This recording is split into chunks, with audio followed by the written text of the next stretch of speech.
नमस्कार। 23 का महासंग्राम में मध्य प्रदेश पर इस विशेष चर्चा में आपका स्वागत है। मैं हूं अभय किशोर। मध्य प्रदेश में मिशन 2023 के लिए सियासी दलों ने अपने चुनावी अभियान को तेज कर दिया है। इसी कड़ी में कांग्रेस की राष्ट्रीय महासचिव प्रियंका गांधी वाड्रा ने मंडला में सभा को संबोधित किया। इस दौरान प्रियंका ने जहां आम लोगों से जुड़ने का प्रयास करते हुए बेरोजगारी, महंगाई, विकास, शिक्षा और महिलाओं की दुर्दशा और कानून व्यवस्था का मुद्दा उठाया, वहीं इसके लिए 18 साल की प्रदेश की भाजपा सरकार को जिम्मेदार बताते हुए तीखे हमले भी किए।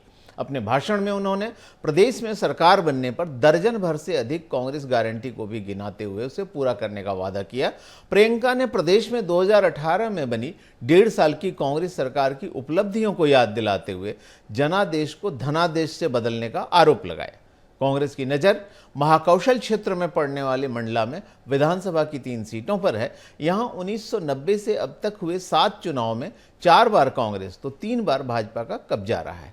मंडला में प्रियंका की सभा को गढ़ बचाने की कवायद के साथ भाजपा को रोकने का प्रयास माना जा रहा है।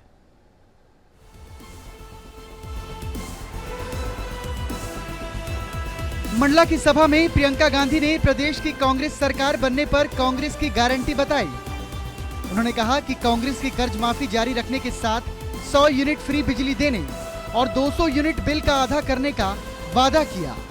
उन्होंने कहा कि पुरानी पेंशन योजना लागू करने, रसोई गैस सिलेंडर 500 रुपए में देने, महिलाओं को प्रतिमाह 1500 रुपए देने, ओबीसी को 27% आरक्षण, 1 से 12वीं तक सभी को मुफ्त शिक्षा, पीएम आवास योजना के लिए शहरों और ग्रामीण क्षेत्रों के लिए बराबर राशि देने के साथ जातिगत जनगणना कराई जाएगी। प्रियंका ने कांग्रेस की गारंटी के माध्यम से हर वर्ग को रिझाने का प्रयास किया। जैसे किसान को कर्ज माफ करने का काम हमने शुरू किया था, उसको हम फिर से शुरू करेंगे। तो किसानों का कर्ज माफ करेंगे। 100 रुपए में जैसे 100 यूनिट बिजली आपको पहले दिलवाई थी, वो फिर से दिलवाएंगे।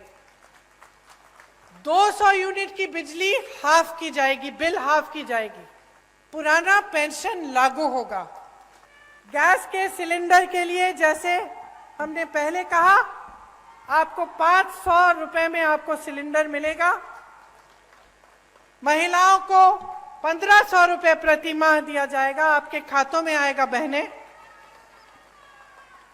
5 हॉर्स पावर की सिंचाई की बिजली किसानों को मुफ्त मिलेगी। ओबीसी का आरक्षण 27% तक रहेगा और जाति जनगणना जिसकी बात मैंने की, वो गिनती जिससे आपको आगे जाकर न्याय मिल पाए, वो हम मध्य प्रदेश में करेंगे। जो पीएम आवास योजना में जितना शहर में मिलता है, उतना ही आपको गांव में धनराशि मिलेगी। इसमें बच्चों की जो शिक्षा है, 1ली कक्षा से लेकर 12वीं तक स्कूल की शिक्षा निःशुल्क होगी। इस योजना का नाम रखा है पढ़ो और पढ़ाओ योजना। मंडला में प्रियंका गांधी के आरोपों और कांग्रेस की गारंटी पर विधायक रामेश्वर शर्मा ने पलटवार किया है। शर्मा ने कहा कि प्रियंका का आरोप तथ्यहीन है। मध्य प्रदेश की जनता जानती है कि 18 साल में बीजेपी की सरकार ने विकास किया है। विकास के बूते ही बीजेपी सरकार में आई है। 2018 में किसानों को कर्ज माफी का झांसा देकर सत्ता में कांग्रेस आई थी, लेकिन वादा पूरा नहीं करने के कारण ही 1.5 साल में कांग्रेस विधायकों को अपनी ही सरकार से भरोसा उठ गया। उन्होंने कहा कि मध्य प्रदेश सरकार पहले ही लाडली बहना योजना चला रही है। कांग्रेस की खुद की गारंटी नहीं है, तो लोग उसकी गारंटी पर भरोसा क्यों करें? देखिए, मध्य प्रदेश देश के अंदर एक पहला प्रदेश है जहां नाबालिग बेटियों के साथ या बेटियों के साथ छेड़खानी पर हमने सख्त कार्रवाई की है, कानून बनाया है और फांसी की सजा के प्रावधान किए हैं और उसमें से 13 लोगों को फांसी की सजा सुनाई भी गई है। हम किसी भी कीमत पर इस तरह की प्रवृत्ति रखने वाले लोगों को बर्दाश्त नहीं करेंगे। ये बात अलग है कि प्रियंका जी आती हैं, वो मध्य प्रदेश में कह जाती हैं, राजस्थान में भूल जाती हैं। उन्हें राजस्थान के संदर्भ में भी सोचना चाहिए। महाकौशल क्षेत्र में आने वाली मंडला विधानसभा सीट अनुसूचित जनजाति के लिए आरक्षित है। हालांकि सीट रिजर्व होने के बावजूद यहां सामान्य वर्ग के वोटर्स बड़ी संख्या में रहते हैं। इसके अलावा दलित और मुस्लिम वोटर्स की भी संख्या अच्छी खासी है। प्रियंका ने मंडला की सभा से हर वर्ग से जुड़ने का प्रयास किया, मगर कांटे की टक्कर वाले मंडला क्षेत्र की 3 सीटों पर उनका प्रयास कितना रंग लाता है, ये देखना बेहद दिलचस्प होगा। Bureau report, Asian news. तो हम चुनाव की हर पल की जो खबर है वो आप तक पहुंचाते रहते हैं रोज़, और इसी सिलसिले में आज की कड़ी में हम चर्चा करेंगे मंडला के जो प्रियंका गांधी के दौरा था उस पर चर्चा करेंगे कि आखिर ये संदेश क्या दिया है उन्होंने, और मध्य प्रदेश की राजनीति में इसके मायने क्या हैं, कांग्रेस वहाँ फोकस क्या कर रही है। इस पर चर्चा करने के लिए मेरे साथ 3 खास मेहमान जुड़ रहे हैं। मेरे साथ कांग्रेस के प्रवक्ता डॉक्टर राम शर्मा जी हैं, साथ ही बीजेपी के प्रवक्ता मोहित गर्ग जी हैं, और हमारे मध्य प्रदेश एडिटर सुनील श्रीवास्तव भी हमारे साथ हैं। आप तीनों का बहुत बहुत स्वागत। सुनील, सबसे पहले तो मैं ये समझना चाहूँगा कि प्रियंका गांधी जो लगातार मध्य प्रदेश का दौरा कर रही हैं और चुनाव की घोषणा के बाद देखें तो 72 घंटे के भीतर पहले राहुल गांधी का दौरा ब्योहारी में होता है और फिर मंडला में प्रियंका गांधी का दौरा होता है। क्या साधने की कोशिश कांग्रेस कर रही है, निशाना कहाँ है? देखिए अभय जी, अगर हम बात करें तो चाहे ब्योहारी की बात करें या मंडला की बात करें, निशाना आदिवासी है और आदिवासी वोटर्स को कांग्रेस साधना चाहती है। अगर हम पिछली बार की बात करें तो महाकौशल की जिस प्रकार से सीटों की बात करें तो महाकौशल में जो पूरी सीटें रही हैं वो 38 सीटें हैं और उनमें से 24 सीटें यहाँ पर कांग्रेस के कब्जे में थी, और कांग्रेस उसी 2018 के प्रदर्शन को दोहराना चाहती है। अब अगर हम बात करें तो प्रियंका गांधी की भी भाषण और राहुल गांधी की भाषण की बात करें, आदिवासी अत्याचारों का जिक्र दोनों ही नेताओं ने किया है। यहाँ पर आदिवासी पर अत्याचारों के मामले में राज्य सरकार को घेरा है। राहुल गांधी ने भी भ्रष्टाचार के मामले में राज्य सरकार पर निशाना साधा था। महाकाल लोक से लेके पीएमटी, पीईटी और पटवारी चयन में जिस प्रकार से धांधली हुई या जिस प्रकार से घोटाले का उन्हें आरोप लगाया, प्रियंका गांधी ने भी कमोबेश उसी तरीके के भ्रष्टाचार के यहाँ पर राज्य सरकार पे आरोप लगाए हैं। साथ ही प्रियंका गांधी ने जरूर ये कहा, क्योंकि राहुल गांधी ब्योहारी में भी बोल के गए थे कि जो तेंदुपत्ता संग्राहकों का बोनस है उसे 3000 से बढ़ाकर 4000 किया जाएगा। प्रियंका गांधी ने जरूर थोड़ी सी उस बात को अलग तरीके से यहाँ कहने की कोशिश की। उन्होंने जरूर ये कहा कि राज्य सरकार यहाँ पर जो तेंदुपत्ता का बोनस है वो नहीं देती है, जूते और छाते जरूर देती है आदिवासियों को, क्योंकि उसमें कमीशन मिलता है। तो कांग्रेस जो 50% कमीशन का आरोप लगा के राज्य कांग्रेस चल रही है, उसी आरोप को प्रियंका गांधी ने आगे बढ़ाने का काम किया है। जातिगत जनगणना की भी प्रियंका गांधी ने बात कही है। तो कुल मिलाकर पैसा एक्ट भी छत्तीसगढ़ की तरह मध्य प्रदेश में लागू किया जाएगा, प्रियंका ने कहा है। तो कुल मिलाकर अभय जी, आदिवासी जो वोटर्स हैं उनको साधने की कोशिश कांग्रेस कर रही है, चाहे राहुल गांधी हो, प्रियंका गांधी हो। बिल्कुल, लगातार दोनों ही नेताओं के दौरे जो हैं वो आदिवासी बहुल इलाकों में भी हो रहे हैं, और कांग्रेस अपने इस मजबूत वोट बैंक को जाने नहीं देना चाहती, 2018 के प्रदर्शन को दोहराना चाहती है। मोहित जी, अगर हम प्रियंका गांधी के आज के हमलों की बात करें या उनके वादों की बात करें तो बहुत स्पष्ट है, जैसा सुनील ने कहा कि वो महाकौशल के जो आदिवासी वोटर हैं उन पर सीधे सीधे कांग्रेस वही वर्चस्व चाहती जो 2018 में उसके पास था। राज्य सरकार को निशाने पर लेने की कोशिश, राज्य सरकार की कमियां गिनाने की कोशिश, और साथ में वो वादे जिनसे कि वोटर आकृष्ट होता है। आपकी रणनीति क्या है? क्या आपको लगता है कि ये चुनौती आपके लिए बड़ी है? देखिए, जब माननीय प्रधानमंत्री जी या गृह मंत्री जी या पार्टी के अन्य नेता मध्य प्रदेश का प्रवास करते हैं या दौरा करते हैं तो कांग्रेस को अचानक पेट में दर्द होता है कि बार बार क्यों आ रहे हैं। अब पिछले कुछ 10-12 दिन में राहुल जी, प्रियंका जी आ रहे हैं बार बार, हमें तो कोई आपत्ति नहीं, बल्कि हम तो स्वागत करते हैं और बार बार आए वो। हालांकि वो पॉलिटिकल टूरिज्म के लिए आ रहे हैं, देखते हैं कि आदिवासी लोग मध्य प्रदेश में कैसे रहते हैं और बीमारू राज्य से मध्य प्रदेश विकसित राज्य कैसे हो गया, तो वो पॉलिटिकल टूरिज्म पे आ रहे हैं। उनका बहुत स्वागत है, रोज पधारें, बहुत स्वागत है उनका। अब देखिए, प्रियंका जी कह रही हैं कि भाजपा सरकार जूते, चप्पल और साड़ी, कपड़े बांटती है और तेंदुपत्ता बोनस नहीं बांटती। अब मैं बताऊं कि प्रियंका जी को जो लिख के दे दिया जाता है वो भाजपा को दे देती हैं। अगर वो रिकॉर्ड देखें या फैक्ट्स को देखें तो सबसे अंतिम 11 जून 23 को लगभग 250 करोड़ रुपए दिया गया, तेंदुपत्ता बोनस वितरण दिया गया। फिर शेड्यूल में 5 अप्रैल 23 के आसपास दिया गया, 22 में दिया गया करीब 42 करोड़ रुपए, 495 करोड़ रुपए 2019। तो आपको यही नहीं पता कि बोनस। अच्छा, अब एक बात बताऊं, जब इनकी सरकार थी 18-19 में, तब उमंग सिंघार जी वन मंत्री थे, उमंग सिंगार जी ने क्या घोषणा की थी कि अब हम आदिवासी और किसान जो तेंदुपत्ता संग्राहक हैं उनको हम नगद भुगतान करेंगे। हम उनको ऑनलाइन जो उनके खाते में पैसा जाता है, क्यों आप नगद भुगतान करेंगे? आप चाहते हैं कि वो गरीब आदिवासी लाइन लगाए, लाइन लगाकर आप उसको उसमें आप भ्रष्टाचार करें, क्योंकि नगद भुगतान करेंगे तो जो भुगतान करने वाला वो अपना कोई कमीशन मांगेगा। जब उसको घर बैठे बैठे सीधे उसके खाते में पैसा आ रहा है तो आपको क्या आपत्ति है? उनके जनधन खाते सरकार ने क्यों खुलवाए कि जितनी भी शासकीय योजनाएं हैं उनका लाभ उनको सीधे मिले, भ्रष्टाचार की जो चैनल होती है बीच में उसको उसमें से रिमूव कर दिया जाए। तो अब इनकी सोच आप बताइए कि जो सिस्टम बना हुआ है उनके फायदे के लिए बना हुआ है, उसको भ्रष्टाचार करने के लिए ये तोड़ना चाहते हैं। हालांकि वो तोड़ नहीं पाए क्योंकि इनकी सरकार चली गई और वो उसको तोड़ भी नहीं पाएंगे। अब आप बताइए, कांग्रेस बार बार कहती है कि अब देखिए आज उन्होंने कहा कि पैसा एक्ट लागू करेंगे। प्रियंका जी को मालूम नहीं 22 जून 2022 को लागू हो चुका है। 1996 में आपने बनाया, उसके बाद आपकी मध्य प्रदेश में भी सरकार रही, देश में क्यों नहीं लागू किया आपने मध्य प्रदेश में पैसा एक्ट? आप आदिवासियों के इतने हितैषी बनते हैं तो क्या आपत्ति थी आपको पैसा एक्ट लागू करना? आपने बनाया, 96 में बनाया और कई राज्यों में लागू हुआ। 2022 में शिवराज जी की सरकार, हमारी सरकार ने, भाजपा ने मध्य प्रदेश में लागू किया, उनको पता ही नहीं है। तो क्या होता है कि चूंकि ये टूरिज्म के लिए आते हैं तो जो गाइड बताता है वो गाइड के हिसाब से ये चलिए, आपके आरोप का जवाब देने के लिए राम शर्मा जी हमारे साथ हैं। मोहित जी, राम जी से ही जवाब लेते हैं।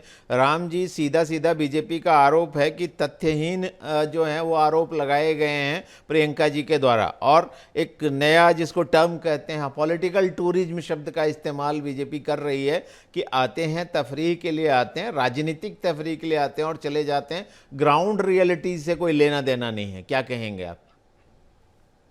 देखिए, जो संगठन में काम करते हैं जी, वो लोग संगठन के लिए काम करते हैं, और जो सरकार में होते हैं उन्हें सरकार के लिए काम करना चाहिए। जैसे नरेंद्र मोदी जी हैं, अमित शाह जी हैं, इनके अश्विनी वैष्णव जी हैं, नरेंद्र सिंह तोमर जी हैं, ये केंद्रीय मंत्री हैं, प्रधानमंत्री हैं। इनको सरकार से सुविधाएं मिल रही है, सैलरी मिल रही है, बंगले मिल रहे हैं, और इनको पूरे देश की चिंता करनी है, पूरे देश के रेलवे सिस्टम की चिंता करनी है, पूरे देश के किसानों की चिंता करनी है, और हिंदुस्तान के सारे केंद्रीय मंत्री, प्रधानमंत्री सहित बार बार मध्य प्रदेश आ रहे हैं, सरकारी पैसे पर आ रहे हैं, काम कर रहे हैं चुनाव का। तो पॉलिटिकल टूरिज्म तो इसे कहेंगे, क्योंकि ये मंत्री हैं, प्रधानमंत्री हैं, आएंगे, सरकारी हेलीकॉप्टर रहेगा, सरकारी गेस्ट हाउस खुल जाएंगे, सरकारी बंगले रहेंगे, सरकारी गाड़ियां लगेंगी। हमारे जो नेता आ रहे हैं खुद के खर्चे पर आ रहे हैं, हमारे कार्यकर्ता उनके साथ जाते हैं, उसमें 1 रुपए का भी सरकारी पैसा उसमें नहीं लगता है। तो पॉलिटिकल टूरिज्म पर तो ये आ रहे हैं, और देश के साथ देखा जाए तो ये धोखा भी कर रहे हैं। जैसे रेल मंत्री हैं, मध्य प्रदेश के प्रभारी हैं, 300 लोग कुछ दिन पहले रेल एक्सीडेंट में मर गए।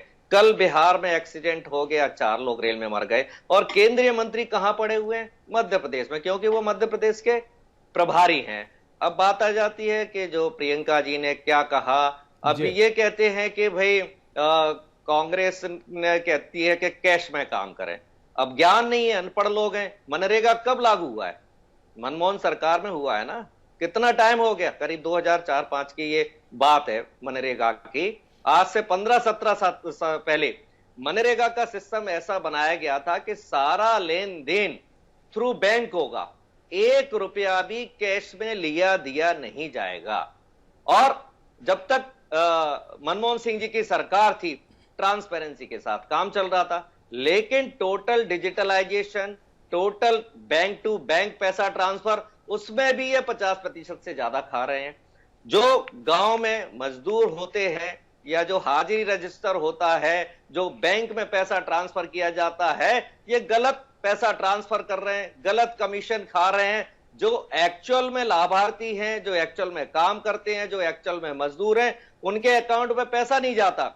तो मनरेगा में ये घोटाला चल रहा है, 50% से ज्यादा घोटाला मनरेगा में चल रहा है। इन्होंने कहा पैसा एक्ट लागू कर दिया गया। पैसा एक्ट क्या होता है कि ग्राम सभा में यह पारित होना चाहिए कि आदिवासी जो वर्ग है, जिसको कांग्रेस सरकार में जमीनें मिली थी खेती करने के लिए, कांग्रेस सरकार ने जमीनें आदिवासियों को दी थी, वो जमीनें आज लाखों करोड़ों रुपए की हो गई हैं। और भारतीय जनता पार्टी के नेता उन जमीनों को औने पौने दामों में आदिवासियों को डराकर धमकाकर खरीद रहे हैं। ये 50,000 करोड़ का घोटाला हो चुका है। आदिवासियों की 50,000 करोड़ की जमीन पर कब्जा कर लिया गया है और जो ग्राम सभा से प्रस्ताव पारित होना चाहिए पैसा एक्ट के अंतर्गत, वो ग्राम सभा से प्रस्ताव पारित नहीं हुआ है। तो जो कानून बना है वो लागू तो होना चाहिए। यदि वो लागू होता तो ये 50,000 करोड़ का आदिवासियों की जमीन का घोटाला नहीं होता। बड़ा आरोप लगा रहे हैं आप राम जी, इसका जवाब लेते हैं हम मोहित जी से। मोहित जी, जो एक आरोप आपने लगाया उसके जवाब में एक दूसरा आरोप आया है। बड़े घोटाले का आरोप लगाया जा रहा है कि ग्राम सभाओं की जमीन के मामले में 50,000 करोड़ का घोटाला है। क्या आप इस पर सरकार की ओर से कोई सफाई देना चाहेंगे या पार्टी की ओर से?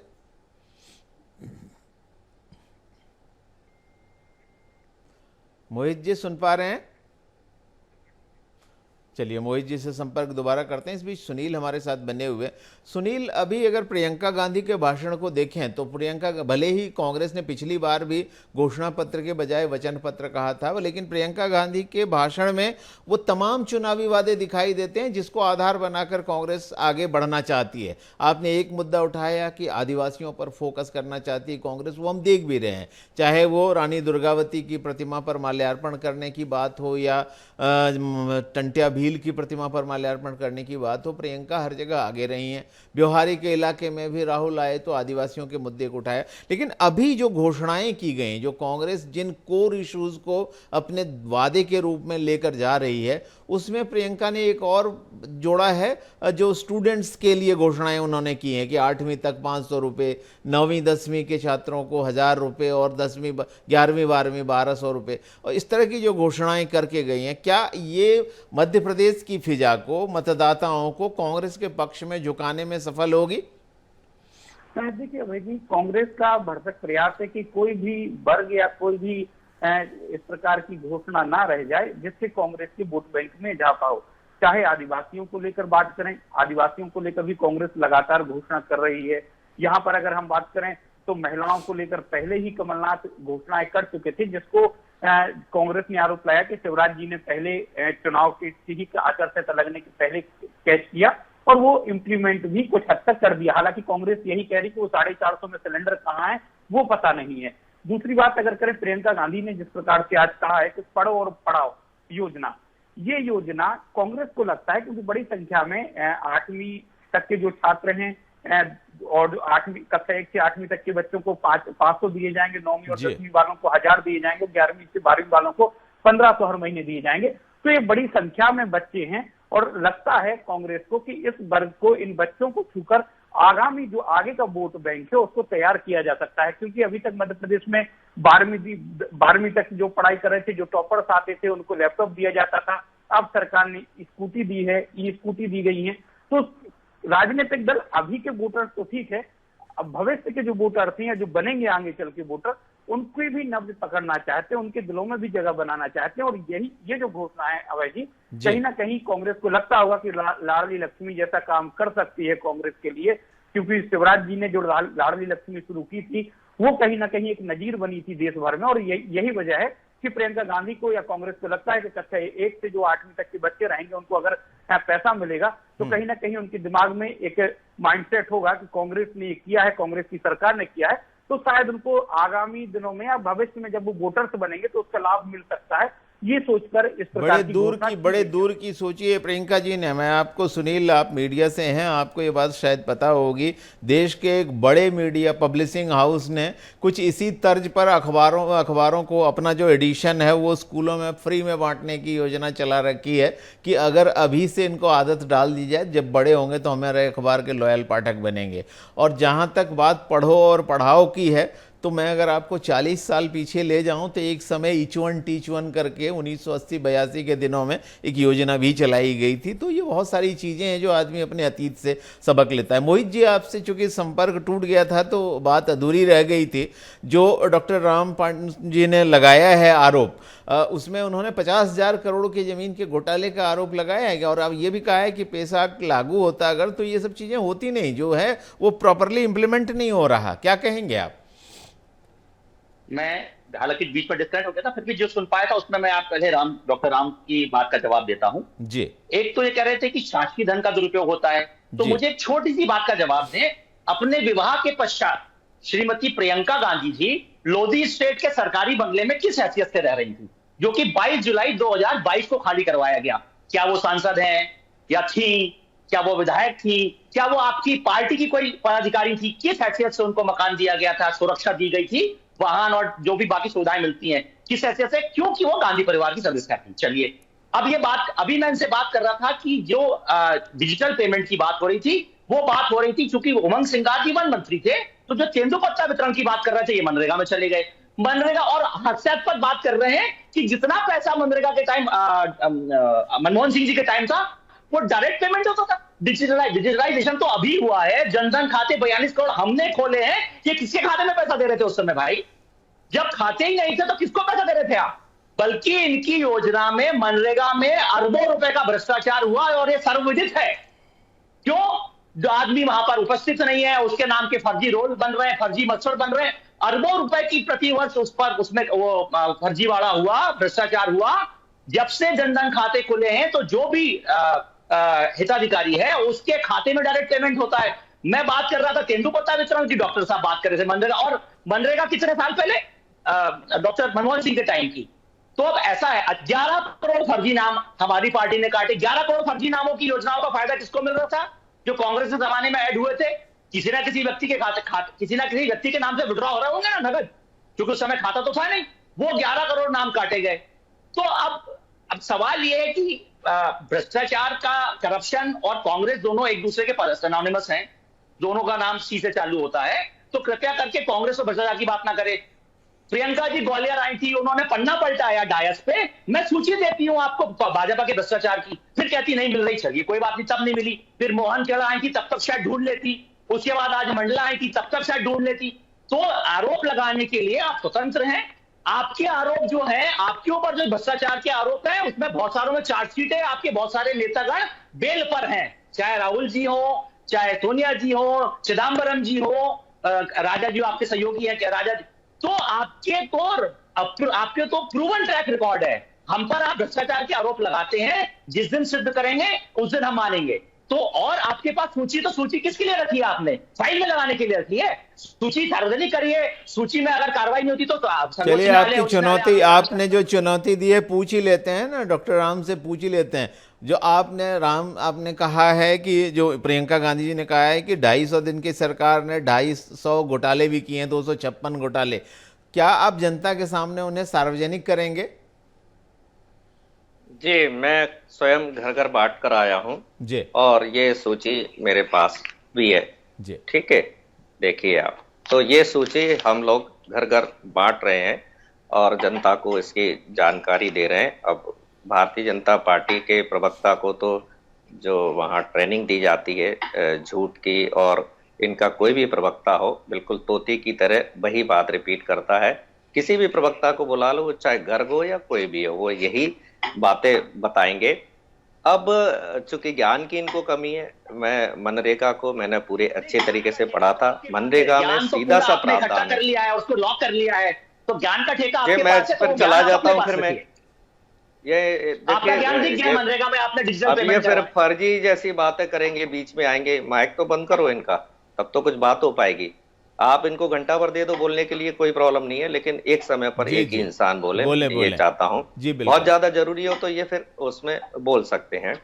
क्योंकि मनरेगा जब लागू हुआ था तो मैंने मनरेगा को बहुत स्टडी, इनकी हैदराबाद में मनरेगा की ट्रेनिंग हुई थी, और ट्रेनिंग के बाद मेरा राहुल जी और वहाँ के मुख्यमंत्री से इंटरेक्शन हुआ था, तो मनरेगा को मैंने ढंग से पढ़ा हुआ है। और जो मनरेगा योजना जो लागू हुई थी, जो भी उसमें काम करते हैं, जो भी जॉब कार्ड बनता है, उसमें सीधा सा प्रावधान था कि पैसा उनके अकाउंट में ही जाएगा, कोई पैसा कैश नहीं दिया जाएगा। अब ये कह रहे हैं कि 2014 के बाद बैंक बनी है, 2014 के बाद बैंक में अकाउंट खुलना शुरू हुए हैं, 2014 के बाद देश को आज़ादी मिली है, 2014 के पहले तो पूरे देश में नंगे लोग घूमते थे, 2014 के बाद ही ये हमारी टीवी में डिबेट हो रही है, 2014 के पहले पत्रकार ही नहीं थे, मीडिया नहीं थे। अब ऐसे लोगों को कौन समझा सकता है, क्योंकि मुद्दों पर बात होनी चाहिए। जी, तो जी। प्रियंका गांधी जी ने जो कहा, हाँ अब विशेष उनकी जो बात थी, जी, उन्होंने जी। ये कहा कि छत्तीसगढ़ राजस्थान में हमारी सरकारें हैं। आप 5 साल बताने पहले के लिए तैयार हमने नहीं कि जो आपकी वादे जाति क्या किए है, थे, पूछने वाले आपसे। ये अब ये क्यों फड़फड़ा रहे हैं कैटेगरी ये? में मिला है? ठीक है, आपको अब किस आप कैटेगरी बोल में जी रहे मिला? जी हैं, जी, चलिए आपका समय चलिए आया जी, तब मैं बोलेना। समझ रहा हूँ, मैं समझ ठीक है। रहा हूँ। चलिए चलिए, ये हाँ, चर्चा जो मैं है संक्षेप में बोल रहा हूं, मैं आपको बिल्कुल संक्षेप में बोल मैं, रहा हूं। हाँ उनका बोलिए, कहने का मतलब ये था कि राजस्थान और छत्तीसगढ़ में जी। हमने 5 साल पहले जो वादे किए थे वो पूरे कर दिए गए। कर्नाटक में हमने जो घोषणाएं की थी वो लागू होना शुरू कर दी गई है। तो कांग्रेस का और भारतीय जनता पार्टी का हर ट्रैक आदमी रिकॉर्ड अपने देखिए, परफॉर्मेंस कि जो- पर और अपने वादे पर, अपनी सरकार के परफॉर्मेंस पर, अपनी पार्टी के परफॉर्मेंस के आधार पर ही वोट मांगता है। जो है वोटर का भरोसा वो जीतने की कोशिश करता है, और निश्चित तौर पे रूलिंग पार्टी है, रूलिंग पार्टी उसे काउंटर करेगी। अगर उस पर कोई आरोप लगा है तो उसे काउंटर करेगी। बहरहाल आप दोनों इस चर्चा में शामिल हुए, इसके लिए आपका बहुत आभारी हूँ। बहुत धन्यवाद आप दोनों का। सुनील, आपका भी बहुत बहुत आभार। तो आज की चर्चा में हम बात कर रहे थे प्रियंका गांधी के मंडला दौरे की, क्योंकि मंडला चूंकि एक महाकौशल का एक महत्वपूर्ण इलाका है, आदिवासी बहुल इलाका है, और पिछले कुछ समय से कांग्रेस अपने इस मजबूत जनाधार को बचाए रखने के लिए लगातार कोशिश कर रही है। तो इस कड़ी में प्रियंका का दौरा हुआ है, और निश्चित तौर पे मध्य प्रदेश की राजनीति में ये दौरा जो है अपने आप में कोई महत्व रखता है। प्रधानमंत्री भी इस इलाके में आकर अभी अभी गए हैं, तो दोनों ही पार्टियां जी जान से कोशिश कर रही हैं। आज की चर्चा में इतना ही। मुझे दीजिए इजाजत, नमस्कार। लेकिन ताज़ा तरीन खबरों के लिए जुड़े रहिए एशियन न्यूज़ के साथ।